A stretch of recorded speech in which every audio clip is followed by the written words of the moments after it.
Eli heippa, tässä on mun tabletti. Mä ajattelin nyt tehdä tän Which I'm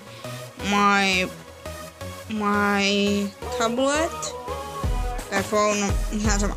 Eli siis mulla on kuitenkin tämmönen Samsungin tabletti. Just et näe sitä, niin yritän, tai ei valitettavasti saa tarkennuttaa sitä mun kännykkää tarkennuttaa. Mutta mennään näihin mun sovelluksiin. Eli tässä ykkösessä on tän kamera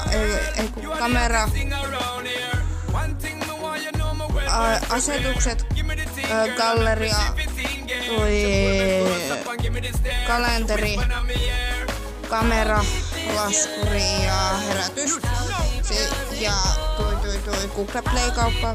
Ja tuohon mä joskus kirjoitan. Sitten tässä toisessa on tämmönen tossa YouTube ja tossa on ei tärkeä, mutta YouTube on mulle vähän tärkeä. Sitten tässä kolmannessa on jotain asentamia juttuja.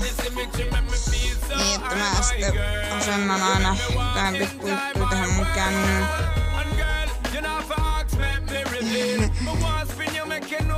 Sitten tässä jotain.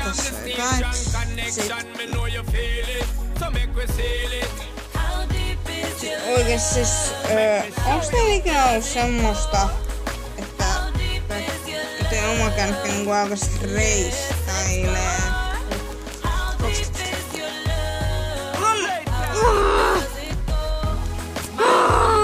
Voi kakka.